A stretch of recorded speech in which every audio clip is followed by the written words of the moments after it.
voici donc pour une deuxième partie sur l'aquarelle et on attaque tout de suite avec les différentes techniques et les différents styles d'aquarelle. Le matériel, on est bien d'accord, du papier d'aquarelle. Ce n'est pas du papier de polycopier, hein, on est bien d'accord. Théoriquement, c'est 150-200 grammes grand minimum. Si vous avez du 300, c'est nettement mieux. Enfin, pour faire les essais comme ça, autant prendre du papier pas forcément en très gros grammage. Si vous avez différentes, voire une chute, ça vous évite de gâcher du papier. Donc, du papier, un pinceau, les pinceaux d'aquarelle, une aquarelle. Elle a déjà bien vécu mon aquarelle. Celle-ci, c'est une Winsor & Newton. Et c'est pareil, c'était de la récupération de mon papa qui n'est plus là. Donc voilà. Pour la petite aparté, quand vous achetez des petits godets, voilà à quoi ça ressemble. Je vous conseille, quand vous en achetez d'ailleurs, de garder le petit bout de papier, de le coller sur votre carnet, quelque part, hein, où vous le sentez, pour vous rappeler quelle couleur c'est. Bon, vous faites au passage un petit nuancier, vous collez la couleur, vous faites la couleur à côté, ça vous donne une idée. Non, parce qu'on est tous pareils, hein. Pour s'en rappeler, vas-y. Alors certes, il y en a qui collent l'étiquette derrière. C'est bien, sauf que moi, je mets tellement de l'eau partout que l'étiquette derrière, elle ressemble plus à rien. Mais ça, c'était une petite astuce en aparté. Donc, la feuille, les pinceaux, l'aquarelle. 2 pots d'eau. Pourquoi 2? Un où on trempe le pinceau, un où on rince le pinceau. On n'inverse pas les pots. Pourquoi? Parce que ton pot qui est cracra, si tu mets après ton eau qui est toute cracra dans ta peinture qui est toute propre, et ben ton pinceau il a de la couleur de l'ancien. Par exemple, tu as ton eau qui est cracra qui est verte cacadois, d'accord? Tu as envie de faire du rose, un beau rose magnifique. Si ton pinceau est englué de vert cacadois, parce que tu l'as rincé dans ton pot d'eau claire, d'eau verte, tu vas le mettre dans ton rose. Bah ton rose, il sera pas rose. Parce qu'il y aura du pigment. Voilà. Mais ça, je vous montre. Alors, c'est tout ce qu'il faut pour la peinture. Et moi, un pchit-pchit pour amorcer mes couleurs. Si vous n'avez pas de pchit-pchit, vous faites la méthode à l'ancienne. Hein. Un pinceau, de l'eau. On va prendre quoi comme couleur? On va prendre... Ah, j'aime bien les bleus. Ouais, mais les bleus... On va prendre du vert. Allez, on amorce. Ça y est, elle est amorcée. On n'a pas besoin de faire pchou-pchou. Ça, c'est juste parce que j'ai pris des habitudes un peu de bourgeoise. Voilà. Alors là, mon pinceau, justement, vous avez vu, j'ai pris de la matière. C'est bien gentil. Je vais les rapprocher comme ça, vous allez voir. Je rince dans mon pot. Idéalement, je prends mon chiffon qui est infernal. Mon chiffon, je prends, j'essuie, je prends de l'eau claire. Et là, je peux changer de couleur. Par exemple, on va partir sur du rouge-orange. Alors, un lapis. Maintenant, parlons des techniques. Un lapis, qu'est-ce que c'est? En fait, c'est juste faire un fond. Un fond monochrome, d'une seule couleur, sans complexité. Pour faire un fond monochrome sans complexité, bah, il vous faut le pinceau, de l'eau, de la peinture. On va commencer par la technique à sec. Le papier est sec. Mon pinceau a du pigment. Je reprends. Il en a un. Et je pose. Ça, c'est un lapis. Pour la petite histoire, quand on lève le pinceau, c'est là où il y a la dernière goutte de couleur. Si vous ne voulez pas qu'elle soit là, vous la fondez dedans. D'accord? Vous la fondez. Hop là. Ça, c'est sur du sec. L'autre technique, c'est faire d'abord mouiller le papier et ensuite mettre la peinture. Je vous montre. De faire sur du papier déjà mouillé. Alors, ça a un petit peu séché entre-temps parce que j'ai dû arrêter la vidéo. Bref. Alors, personnellement, je vais déjà utiliser un pinceau beaucoup plus grand pour vous faire les lapis. C'est juste parce que j'ai un côté feignante. Vous pouvez faire avec un pinceau dit moyen, sans problème. Alors, ce que j'appelle moyen, là, c'est un 12 par exemple. Ça, c'est un 12. Le petit, c'est un 6. Et celui-là, c'est un 4, mais c'est un comme ça. Donc, ça n'a rien à voir. Oui, non, quelquefois, les chiffres, on se demande vraiment les concordances. Je suis d'accord avec vous. Donc, lui, je fais le papier mouillé. Je prends de l'eau claire, parce que là, je veux vraiment d'abord mouiller mon papier. Je vais éviter de mettre de l'eau pigmentée, hein, de l'eau sale, sur mon papier. Donc, je prends de l'eau claire. J'étale mon eau. Alors, je ne sais pas si vous allez voir. Là, c'est étalé. Vous le voyez? Vous le voyez pas? Bon, j'espère que vous le voyez. Donc voilà, je vais en remettre un peu. J'étale. C'est détrempé, c'est limite le linge qui n'a pas été essoré. Voilà. À partir de là, je vais prendre pareil. Je vais partir sur mon rouge. On continue dans les rouges aujourd'hui. Je prends du pigment et je pose le pigment. Vous voyez, ça diffuse. Ça diffuse. C'est extrêmement plus beau. Et c'est beaucoup plus simple. Bon, déjà avec un gros pinceau, c'est quand même extrêmement plus simple. Voilà. Donc ça, c'est avec du papier mouillé. Maintenant, on va voir comment faire les mélanges de couleurs. Le mélange, je prends mon pinceau bien mouillé. On va prendre du jaune. Un jaune, jaune. Ok, je pose ma couleur. Hein, plus jaune, tu meurs. On est d'accord? Bon, là, ça fait quand même une grosse goutte d'eau. Il faut dire que j'y suis allée franchement.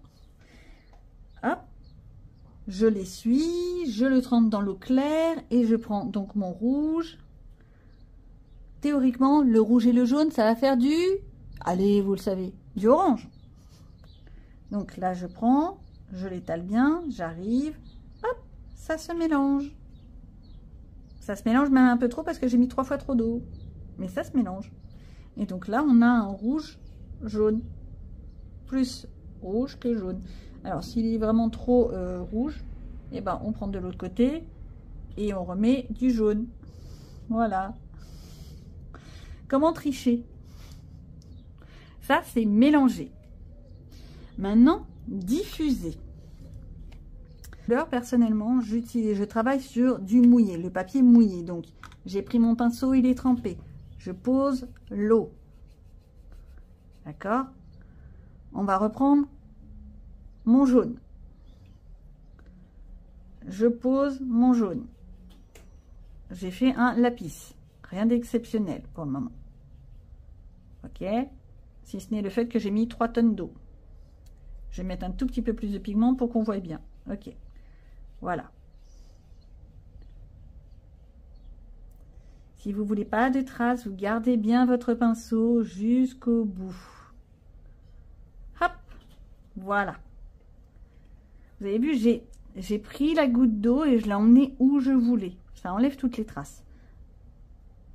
Maintenant, pour diffuser la couleur, je prends mon rouge et je vais faire un tap. Alors, les puristes, les artistes vont me dire, c'est quoi ton tap? Mon tap, c'est je tape. Et là, vous voyez cet effet? Je vous le montre de plus près. Là, vous voyez? Ça fait comme une étoile. Je suis dedans. Ça, c'est diffuser la couleur. Ça se diffuse, ça s'éclate l'un dans l'autre. Je fais un autre tap. Tap. Ça se diffuse. J'adore. Moi, ça m'éclate. Les diffusions. Voilà.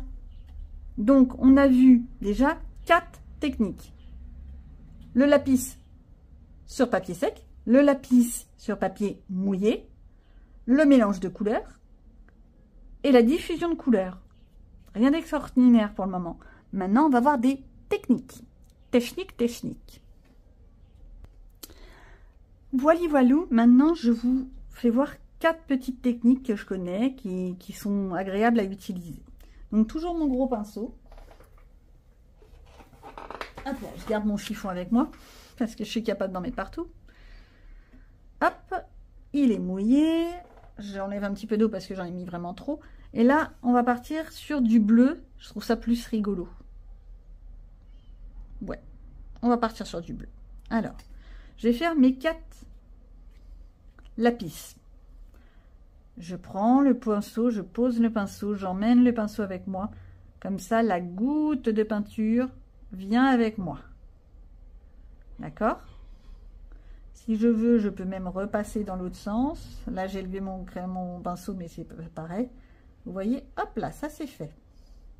Et ma goutte, elle est là où j'ai levé mon pinceau. Il faut voir ça toujours.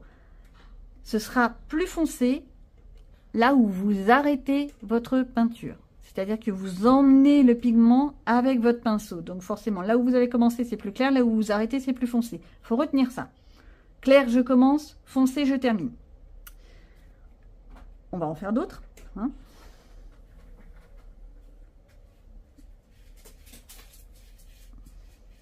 Bon, là, j'avoue, je suis allée un petit peu fort dans les pigments. Hein. Vous voyez, il n'y a pas de traces. On va déjà commencer avec cela. Je suis en train de me tromper de peau. Ici, avec le sel fin, c'est encore mouillé, ouais. Je prends du sel fin. On ne se moque pas de mon sel fin. Ma boîte, elle s'est cassée. Je pose mon sel fin. Et on va le laisser cesser. D'accord? On va le laisser cesser.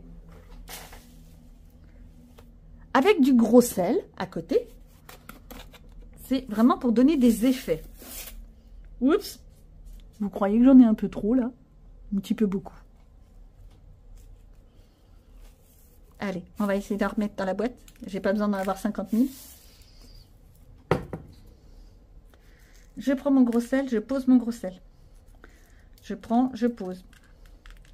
Voilà, je me suis vraiment pas compliqué la vie, je le pose à la sauvage. Hein. Voilà. Je me débarrasse du surplus. Vous voulez que j'en fasse quoi? Maintenant que ça a touché mes grosses mains poilues. Ça, c'est déjà ces deux techniques. On va les laisser sécher pour que je puisse vous faire voir, une fois qu'on enlève le sel, l'effet que ça donne. On continue. Les deux autres techniques.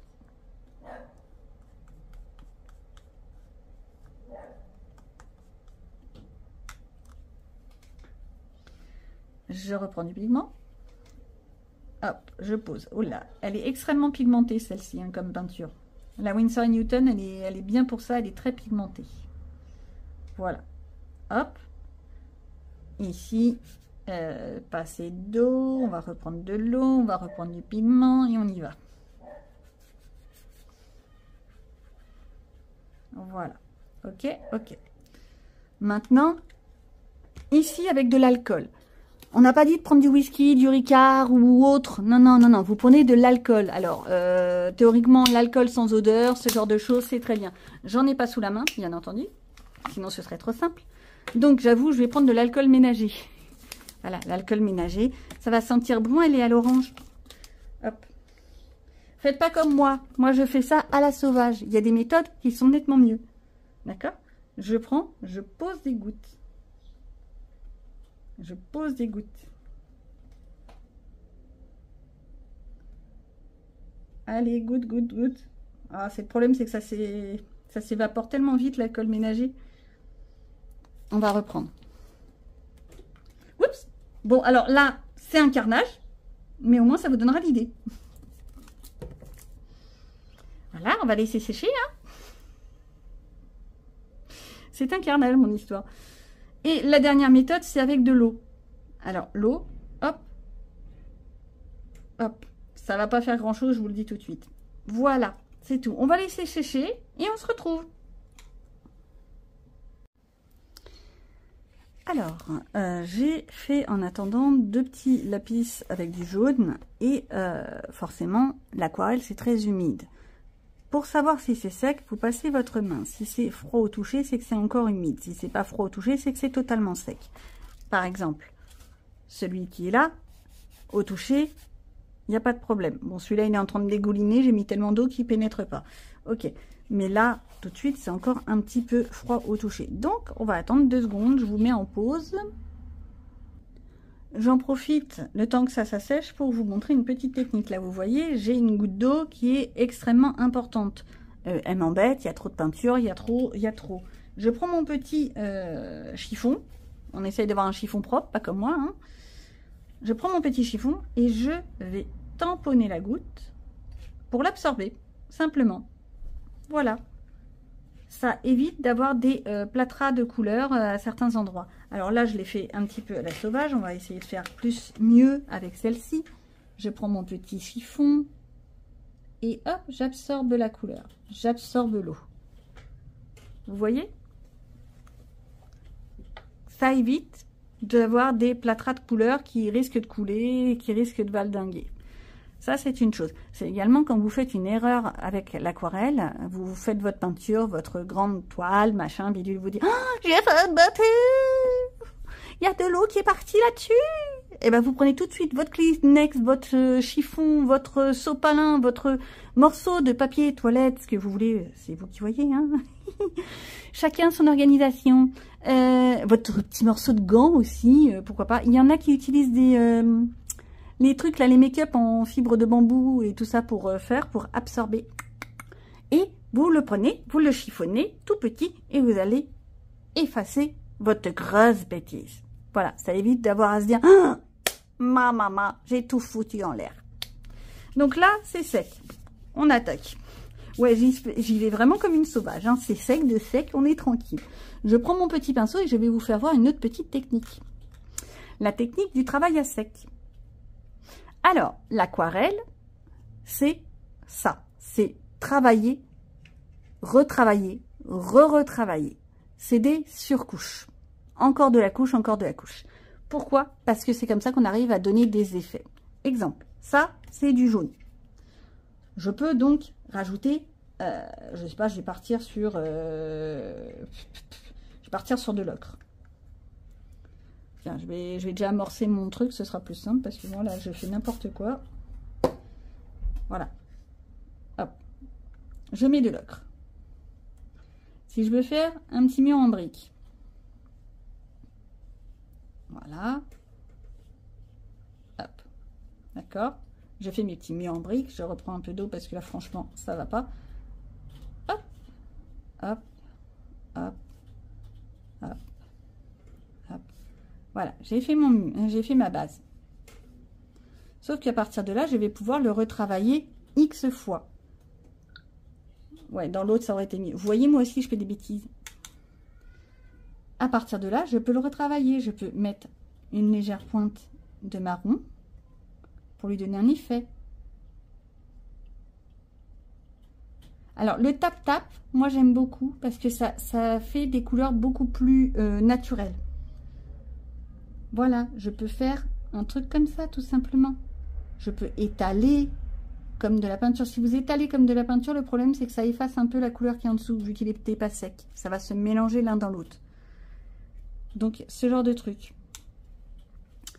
Qu'est-ce qu'on peut faire d'autre avec la peinture sec? On peut faire du détail. Là, c'est ce que je vous ai fait voir, en fait. Vous prenez aquarelle sec. On repasse avec aquarelle pour faire les détails. Pour du détail. Mais on peut également faire quoi? Oh, j'ai un trou de mémoire. Je sais plus ce que je voulais. On peut le retravailler. Là, par exemple, on va dire que c'est un ciel. Et ben, je peux le retravailler. Par contre, je vais prendre un pinceau plus large. Je veux que ce soit un ciel un peu... comment ça s'appelle? Coucher de soleil. Je peux le retravailler. Là, j'ai pris du orange. Je ne l'ai pas assez pris. Voilà. Je peux le retravailler. Là, je ne suis pas satisfaite. Je prends un peu plus et je le retravaille. On peut faire des mélanges comme ça. Voilà. J'ai un petit ciel, un petit dégradé. Pour faire un dégradé, c'est tout simple. Et pour lisser mon dégradé, si je trouve que c'est pas top, je reprends de l'eau bien propre. J'ai pas de pigment et je le lisse. Je lui remets de l'eau, tout simplement. Hop, et on essaye de bien mélanger. On emmène les couleurs d'eau, les bulles d'eau, là où on veut qu'elles aillent. Pour moi, c'est vers le bas, pour que ça donne un effet plus ciel Et voilà, un dégradé.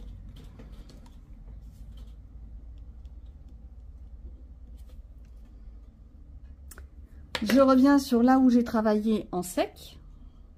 Mon truc, il est sec. Je peux donc le retravailler. Et là, par exemple, je peux prendre, je sais pas, un peu de violet. Je prends un petit peu de pigment et je vais faire les ombres de mes pierres. Vraiment, juste l'ombrage. Je prends un peu plus de pigment, ce serait bien. Hop, hop là. Là, j'en ai pris trop, mais c'est pas grave. Voilà, j'y vais tout doucement. Je l'ai retravaillé, tout simplement.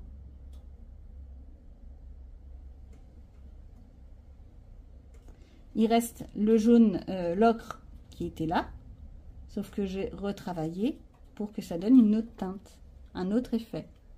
Bon, là, c'est fait vite fait, mais quand on prend tout son temps, ça peut donner des trucs pas trop mal. Donc, je reviens à celui-ci qui, normalement, est sec maintenant, et on va voir ce que ça fait le sel. Ah, ça marche pas? Non, ça marche pas.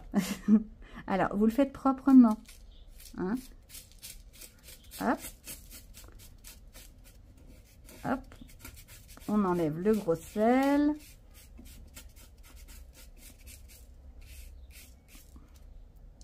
On enlève le petit sel.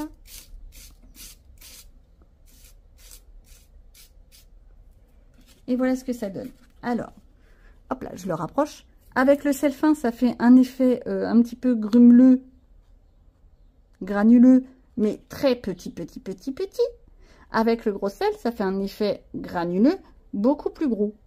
Moi, je trouve que c'est pas mal quand on veut faire un effet neige, par exemple. Neige, pluie, ce genre de choses. Je trouve que c'est agréable.